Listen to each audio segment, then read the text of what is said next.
నమస్కారం. అదృష్టం కార్యక్రమానికి స్వాగతం. ఏ నక్షత్రం వారు ఏ నక్షత్రం వారిని వివాహం చేసుకోవచ్చు, చేసుకోకూడదు, చేసుకుంటే దానివల్ల కలిగే ప్రయోజనాలేంటి, దుష్ప్రభావాలేంటి, దీని గురించి వివరించేందుకు మరియు వాస్తు జాతక సమస్యలకు పరిహారాలు తెలియజేయడానికి మనతో పాటు ఉన్నారు ప్రముఖ జ్యోతిష్యులు దైవజ్ఞ బ్రహ్మ వీరాపురం సుబ్రహ్మణ్య స్వామి గారు. మరియు గురువు గారిని అడిగి దీని గురించి మరిన్ని విషయాలు తెలుసుకుందాం. నమస్కారం గురువు. అందరికి కూడా శుభాశీస్సులండి. అలాగే వివాహం చేసుకునేటప్పుడు మామూలుగా జాతకాలు అవి చూసుకుంటూ ఉంటారు కదా, అయితే ముఖ్యంగా అంటే ఈ నక్షత్రం వాళ్ళు ఈ నక్షత్రం ఉన్న వాళ్ళని చేసుకోకూడదు అని చెప్పేసి అంటూ ఉంటారు. అలా ఏ నక్షత్రం వాళ్ళు ఏ నక్షత్రం వాళ్ళని చేసుకోకూడదండి? చాలా మంచి విషయమే ఇది. ఎందుకంటే మనకు వివాహ జీవితానికి వచ్చేటప్పటికి ఇది ప్రధానమైన ఘట్టం. ఇది మన జీవితము, మన సృష్టి రహస్యం అనేది ఇది ప్రధానం. అయితే ఇక్కడ మనకు వివాహ జీవితానికి వచ్చేటప్పటికి మనము ఏ నక్షత్రం వాళ్ళని చేసుకుంటే మనకు కలిసి వస్తుంది, బాగుంటుంది అనేది 100% చూసుకోవాలి. లేదా ఏ నక్షత్రం వాళ్ళని చేసుకోకూడదు, చేసుకుంటే ఏం జరుగుతుంది అనేది కూడా మనం పూర్తిగా వివరంగా తెలుసుకోవచ్చు. ఒక్కొక్క నక్షత్రానికి సంబంధించి ఆ నక్షత్రం యొక్క పొంతన, ఈ పొంతన అనేది ప్రధానంగా అందరూ గుణాలే చూస్తుంటారు. గుణాలు తక్కువ వస్తే తక్కువ వచ్చాయి, లేదంటే ఎక్కువ వస్తే బాగొచ్చాయి అనేది ప్రతి ఒక్కరూ గుణాలు ఎక్కువ ఉన్నప్పుడు చాలా బాగుంది, ఇవి అరుదుగా కలుస్తుంటాయి, పేర్లు కూడా మార్చాల్సిన అవసరం లేదు, గుణాలు బాగా వచ్చాయి కాబట్టి 25 గుణాలు, 30 గుణాలు, 36 గుణాలు ఇలా బాగా కలిశాయి కాబట్టి వివాహం చేసుకోవచ్చు అని చెప్పేసి చేసేస్తుంటారు. అయితే వాళ్ళు బేసిక్ నాలెడ్జీ ఉన్నటువంటి వాళ్ళకి తెలిసిన ఇది మాత్రమే వాళ్ళు చెప్పగలిగారు. అయితే ఇక్కడ ఏ నక్షత్రానికి ఏ నక్షత్రం పడదు, ఏ నక్షత్రానికి ఏ నక్షత్రం అనుకూలంగా సరిపోతుంది, ఇవి కూడా మనం పూర్తిగా చూసుకోవాలి. అలాగే దాంట్లో అన్ని కోణాలలో మనం చూసి నిర్ధారణ చేసుకోవాలి. అయితే ఇది ఎందుకు ఇలా చూడాలి అనంటే, మూర్ఖంగా మనం మొండిగా కూడా చూసుకున్న పూర్వము ఒక మాట చెప్పాలంటే రాక్షస జాతి అని చెప్పచ్చు, లేదా కొండ జాతి వాళ్ళని చెప్పచ్చు. వాళ్ళు కూడా వివాహం చేసేటప్పుడు ఒక వరుడి చెయ్యి లేదా వధువు ఇద్దరి చేతులు కాస్త కట్ చేసి చాకుతో కోసి వాళ్ళిద్దరి రక్తాన్ని కలుపుతారు.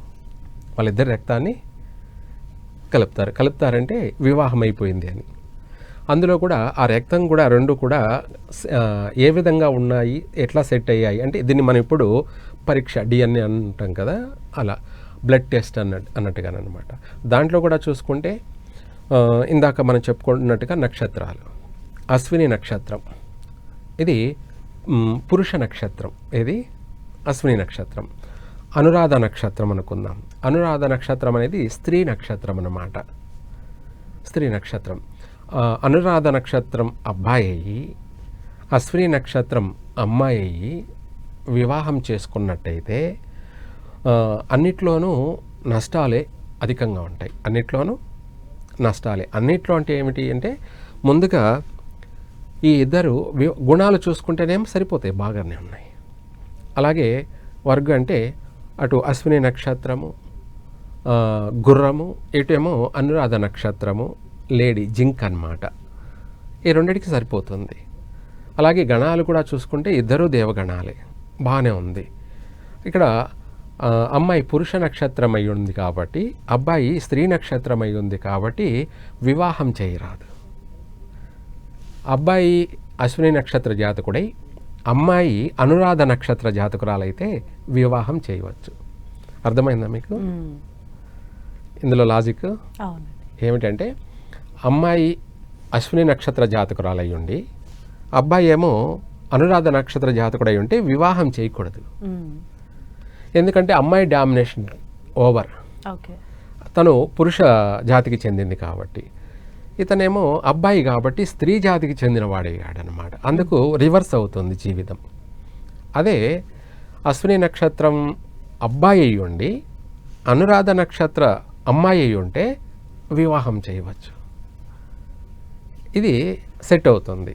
ఇలా మనము అందులో కూడా అశ్విని నక్షత్రం ఎవరిది, అలాగే అనురాధ నక్షత్రం ఇది ఎవరిది అనేది కూడా మనం చూసుకోవాలి. అయితే ఇందులో వ్యత్యాసం ఏమిటి? అశ్విని నక్షత్రమైనా అనురాధ నక్షత్రమైనా ఇద్దరు ఒకటే కదా అంటే, ఇక్కడ ఆడపిల్ల అశ్విని నక్షత్ర జాతకురాలై ఉంటే అనురాధ నక్షత్ర జాతకుడి పైన ఓవర్ డామినేషన్ ఉంటుంది. ఓవర్ డామినేషన్ ఉంటుంది ఒకటి. అంటే తనను లెక్క చేయదు. ఎవరిని? అనురాధ నక్షత్ర జాతకుడైనటువంటి భర్తని అమ్మాయి లెక్క చేయదు. ఆ లెక్క చేయకపోవడం ఏమిటి అంటే చాలా డిస్టర్బ్గా ఉంటుంది. అసలు చెప్పాలంటే తనని ఒక మాటలో చెప్పాలంటే ర్యాగింగ్, స్కూల్లో పిల్లలు ర్యాగింగ్ అట్లాగో సంసార జీవితంలో కూడా భర్త పైన అంతే ర్యాగింగ్ ఉంటుంది. Over ragging. దానివల్ల బాగా డిస్టర్బ్ జరుగుతూ ఉంటాయి. ఆ జరగడం కూడా ఏమిటి? ఇద్దరి మధ్య తరచు ఎడబాట్లు జరుగుతూ రావడం. ఆ ఎడబాట్లు అనేది పెళ్ళైన సంవత్సరంలోపు జరుగుతుంది. మళ్ళీ ఏదైనా సంతానం కలిగినా కూడా జరుగుతుంది. మళ్ళీ అట్లా దాదాపు 3-4 సార్లైనా జరిగే అవకాశం ఉంది. లేదంటే ఇంకా విడిపోయే అవకాశం కూడా ఉందన్నమాట. అదే అబ్బాయి అశ్విని నక్షత్ర జాతకుడై అమ్మాయి అనురాధ నక్షత్ర జాతకురాలైతే ఏ ఇబ్బందులు ఉండవు. ఇద్దరు కలిసిమెలిసి సంసార జీవితాన్ని కొనసాగించగలుగుతూనే ఉంటారు. వచ్చిన చిన్న చిన్న పొరపచ్చులు ఉంటాయి, కానీ అది ఎవరో ఒకరు కాంప్రమైజ్ అయిపోతారు. ఎవరొకరు కాంప్రమైజ్ అవుతారు. అలా ఉంటుంది. ఇక్కడ ఆడపిల్ల ఏమైందంటే అశ్విని నక్షత్ర జాతకురాలు కాబట్టి తను మాట తీరు పరుష పదజాలం అంటారు. ఏమంటారు? రఫ్గా ఉంటుంది మాట. మళ్ళీ తను గొడవలకి కొట్లాట్లకి అన్నిట్లోనూ తనకు 24 గంటలు, అది భోజనం ఒక పూట లేకపోయినా పర్వాలేదేమో కానీ ఇవి మాత్రం 24 అవర్స్ ఉండాలి. ఏమిటి? భర్తతో అయినా గొడవలు ఉండాలి, లేదంటే అత్తమామలతోనూ, లేదంటే ఆడపడుచులతోనూ. ఇది కాకపోతే చేసే ఫ్రెండ్షిప్ అధికంగా ఉంటుంది, కానీ మళ్ళీ వాళ్ళతో గొడవలే ఉంటాయి. అలా తనకి రోజు నిత్యం 3 పూలు 6 కాయలు అన్నట్టుగా రోజు 3 గొడవలు 6 కొట్లాట్లు అన్నది ఉండాలి. ఉంటే అప్పుడు వాళ్ళకి అదొక ఇంట్రెస్ట్ లాగా ఉంటుందన్నమాట. అది ఒక ఎంజాయ్మెంట్గా ఉంటుంది. అది తెలియని అర్థం కానటువంటి విషయం. ఇందులో కూడా మనకు ఏమిట్రా అంటే అదొకటే కాకుండా దీంట్లో మనం బ్లడ్ కూడా మనం చూసుకోవాలి. అబ్బాయి ఓ పాజిటివ్ అయ్యి అమ్మాయి ఓ నెగిటివ్ గ్రూప్ అయ్యి ఉన్నట్టయితే సంతాన విషయంలో కూడా మొదటిసారిగా కానీ లేదా తరచూ సంతానం ఆలస్యం జరగడం కానీ, లేదంటే గర్భవతి అయినా కూడా ఏదన్నా 3వ నెల కానీ 4వ నెల కానీ అలా అబార్షన్ జరగడం కానీ ఇటువంటి సమస్యలు కూడా ఉంటాయి ఈ యొక్క నక్షత్రాలని వివాహం చేయడం వల్ల. అప్పుడు మళ్ళీ దానికి పరిహారం మనము సంతానానికి సంబంధించి ఏదన్నా పూజ శాంతి చేసుకోవడం కానీ, లేదంటే నాగారాధన అంటే దేవాలయాల్లో ఉన్నటువంటి నాగశిలా ప్రతిష్ఠ చేయడం కానీ, లేదంటే నిత్యం వాళ్ళకు పూజ చేసుకోవడం కానీ, ఇవి కాకపోతే ఏదైనా సరే ఒక పుణ్యక్షేత్రం, ఆ పుణ్యక్షేత్రానికి వెళ్ళి నదీ స్నానం కానీ లేదా కోనేటి స్నానం కానీ, మళ్ళీ వాళ్ళు మొక్కుకొని తులాభారం కూడా మొక్కుకుంటే అప్పుడు వీళ్ళకు సంతానం కలిగే అవకాశం ఉంది. ఎందుకంటే ఆ బ్లడ్ అనేది సెట్ కాదనమాట. ఓ పాజిటివ్ ఓ నెగిటివ్ అనేది మ్యాచ్ కాకపోవడం వల్ల తరచూ గర్భస్రావం జరుగుతూ ఉంటుంది. ఈ విధంగా ఒక కోణంలో కాకుండా అన్ని కోణాల్లో కూడా మనకు ఈ యొక్క అశ్విని నక్షత్రము అనురాధ నక్షత్రము సంసారం అనేది బాగా ఇబ్బందులు ఆటంకాలు, ఒక చోట స్థిరమైనటువంటి సంసారం కూడా ఉండలేరు అన్నమాట. వీళ్ళు తరచూ మారుతూ ఇండ్లు కానీ లేదంటే ప్రాంతాలు కానీ ఊర్లు కానీ లేదంటే దేశాలు కానీ మారుతూ ఉండటము, స్థిరమైనటువంటి ఇది ఉండదు. అంటే ఒకవేళ ఒక సొంత ఇల్లు ఇవి ఉన్నా కూడా వాటిని వదిలిపెట్టేసి ఉద్యోగ రీత్యానో లేకపోతే వ్యాపార రీత్యానో కొన్ని కారణాల రీత్యా కూడా తరచూ స్థానచలనాలు జరుగుతూ ఒక 5-6 స్థానాలు పూర్తిగా తిరిగిన తర్వాత అప్పుడు స్థిరపడతారు. అప్పటికి ఏమవుతుందంటే వీళ్ళ వయసు కాస్త 50 ఏళ్ళు వచ్చేస్తాయి. ఏమవుతుంది? 50 సంవత్సరాలంటే ఒక సగం జీవితం అనేక ఒడిదుడుకులు, అనేక కష్ట నష్టాలు ఎదుర్కొని ఆ తర్వాత స్థిరపడడం జరుగుతుంది. ఈ లోపల ఏమేమి జరగాలో అన్ని నష్టాలు జరుగుతూనే ఉంటాయి. అందుకనేసి అయితే ఇవన్నీ కూడా ఆ వివాహం చేసుకునే ముందు చూసుకోవాలి. తర్వాత చేసుకున్న తర్వాత ఇలా ఎందుకు జరుగుతుంది అని అందరూ తలపట్టుకోవడమే తప్ప దానికి పరిష్కారం అనేది ఎతుక్కున్నా దొరకదన్నమాట. ఎందుకంటే ముందు వీళ్ళిద్దరూ బాగుంటే అటు పేరెంట్స్ కానీ అటు పెద్దలు ఇటు పెద్దలు అందరూ బాగానే ఉంటారు. ముందు వీళ్ళిద్దరూ బాగలేకపోతే అటు పెద్దలు ఇటు పెద్దలు కూడా తరచూ వాదోపవాదాలు, గొడవలు, కొట్లాట్లు ఎంతవరకైనా దిగుతూ ఉంటారనమాట. అంటే ఈ విధంగా ఇంకా ఏ ఏ నక్షత్రాలకు సంబంధించి ఇలా ఉంటుందండి? ఇప్పుడు మనం అశ్విని, అనురాధ నక్షత్రం గురించి మాట్లాడుకుందాం. వాస్తవం, మంచి విషయం అడిగారు. అంటే ఇది ఒకటే కాకుండా ఇంకా కొన్ని నక్షత్రాలు అందులో చెప్పాలంటే అస్సలు అశ్విని నక్షత్ర జాతకురాలైనా సరే, అశ్విని నక్షత్ర జాతకుడైనా సరే మకా నక్షత్రం వాళ్ళని అసలు వివాహమే చేసుకోకూడదు. ఇందాక మనం అనురాధ నక్షత్రం అన్నా చేసుకోవచ్చు, కాకపోతే బాగా సగం జీవితం వరకు కష్టాలు ఉంటాయి. కానీ అశ్విని నక్షత్రం వాళ్ళు మకా నక్షత్రం వాళ్ళని వివాహం చేసుకున్నట్టయితే ఏ రోజైనా సరే విడిపోవాల్సిందే. దీనికి ఇంకా ఆప్షన్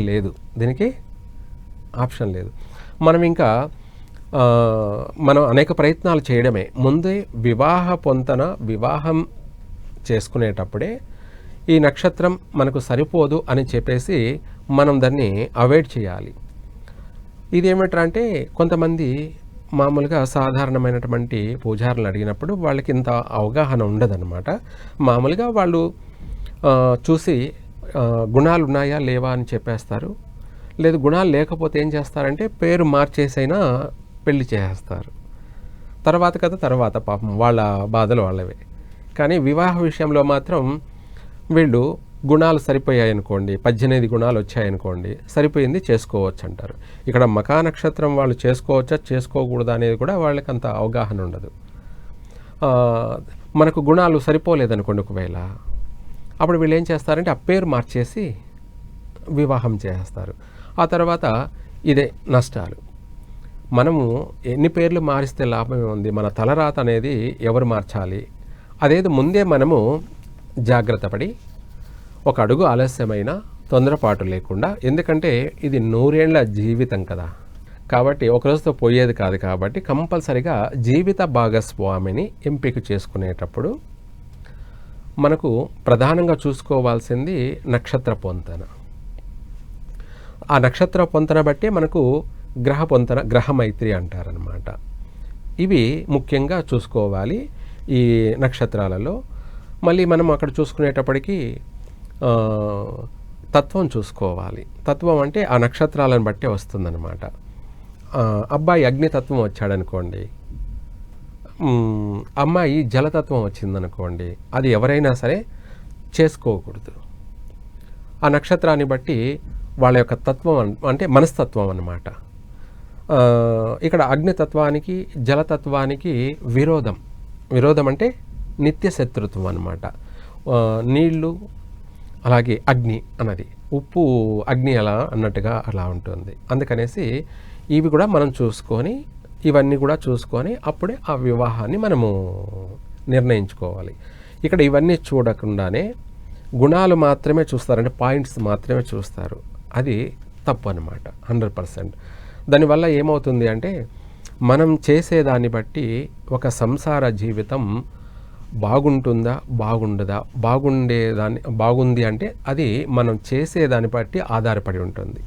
ఇవన్నీ కూడా ఇంపార్టెంట్గా మనం నక్షత్రాన్ని బట్టి నక్షత్ర ప్రకారంగా చూసుకుంటే మనకు తత్వం, అగ్నితత్వం, జలతత్వం అనేది విరోధము.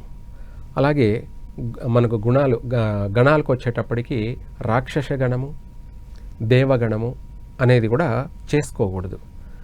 రాక్షస గణం వాళ్ళనే చేసుకోవచ్చు, దేవగణం వాళ్ళు దేవగణాన్నే చేసుకోవాలి, మనిషి గణం వాళ్ళని చేసుకోవాలి. లేదనుకోండి దేవగణం వాళ్ళు మనిషి గణంని కూడా చేసుకోవచ్చు, మధ్య రకం. రాక్షస గణం వాళ్ళు ఇక్కడ అమ్మాయి రాక్షస గణమై అబ్బాయి మనిషి గణమై ఉంటే అసలు వివాహమే చేసుకోకూడదు. అవి కూడా చేసేస్తుంటారు. తర్వాత బాధపడుతూ ఇబ్బంది పడుతూ ఉంటారు. అదే అబ్బాయి రాక్షస గణమై మనిషి గణమై ఉండి అమ్మాయి రాక్షస గణమైతే చేసుకోకూడదు అనుకున్నాం కదా. అబ్బాయి రాక్షస గణమై అమ్మాయి మనిషి గణమైతే చేసుకోవచ్చు. మళ్ళీ అది మధ్య రకమే, మళ్ళీ పూర్తిగా కాదు, మధ్య రకం. ఒక్కొక్క నక్షత్రాన్ని బట్టి ఏమైందంటే ఇప్పుడు మఖా నక్షత్రం, అశ్విని నక్షత్రం అనుకున్నాం. మఖా నక్షత్ర జాతకులు రాక్షస గణం. అట్లాగే వీళ్ళు అశ్విని నక్షత్ర జాతకులు వచ్చేటప్పటికి దేవగణం. ఈ రెండు నిత్య వైరం అన్నమాట, నిత్య శత్రుత్వం. కాబట్టి వీళ్ళ సంసారం అనేది ఎక్కువ రోజులు కొనసాగదు.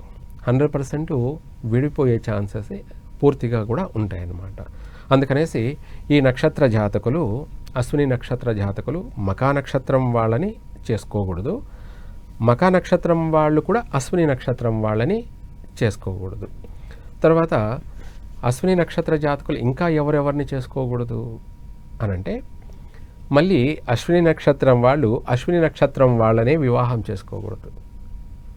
ఇదేమిటి, ఏక నక్షత్రం రెండు ఒకటే కదా అంటే ఒక నక్షత్రమే కాదు, అశ్విని నక్షత్ర జాతకులని మళ్ళీ అశ్విని నక్షత్ర జాతకులైనా చేసుకోకూడదు, భరణి నక్షత్ర జాతకులైనా చేసుకోకూడదు, కృత్తికా నక్షత్ర జాతకులైనా కూడా చేసుకోకూడదు.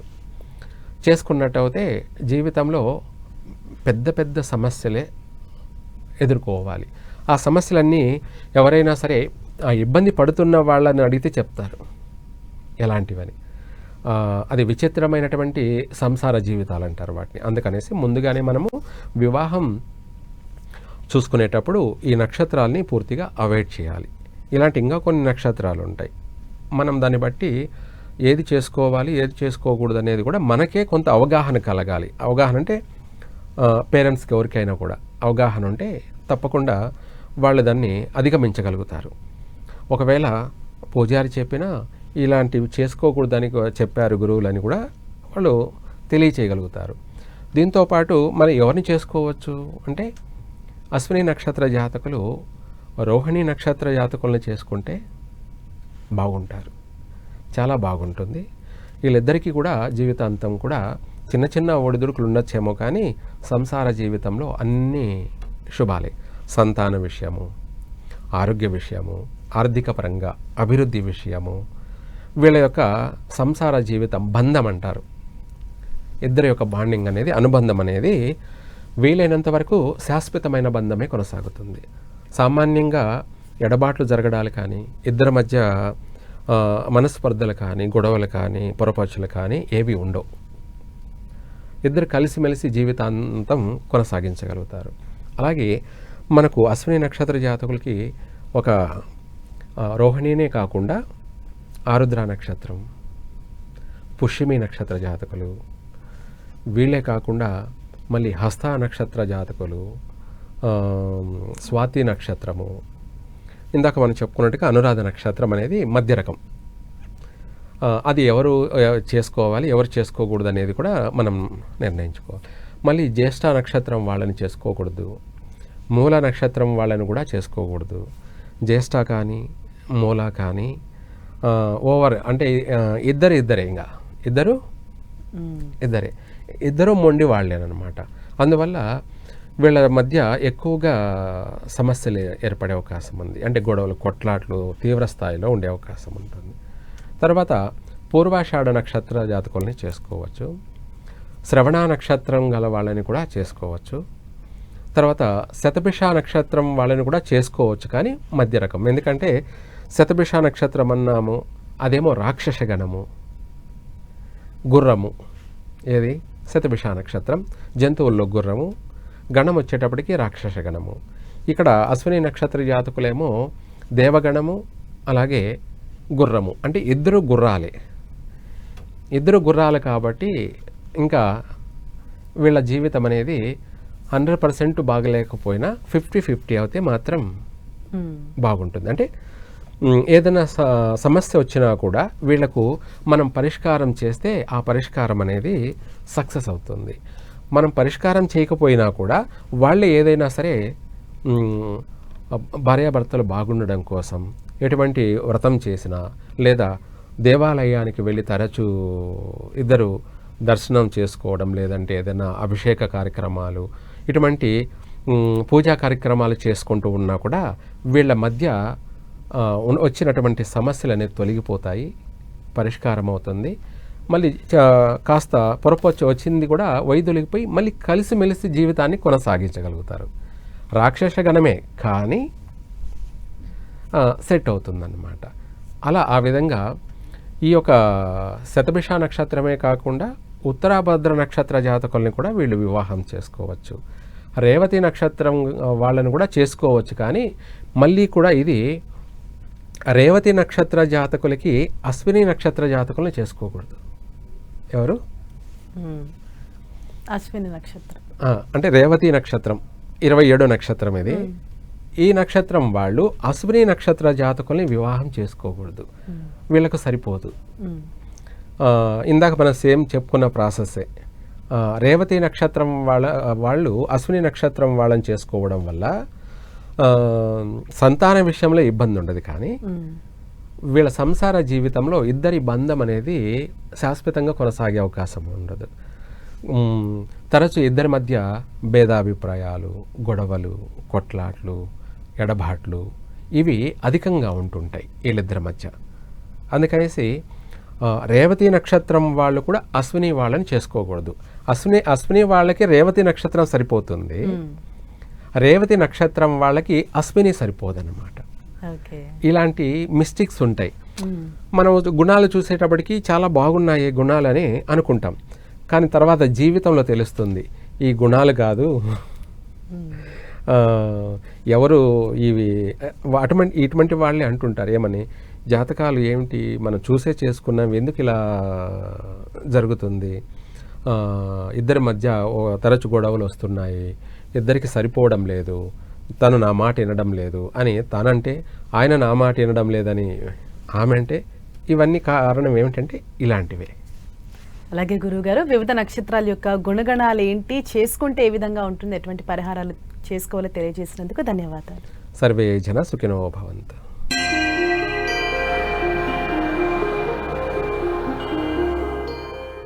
ఇది వాళ్ళ అదృష్టం కార్యక్రమం. చూస్తూనే ఉండండి 10 టీవీ. నమస్తే.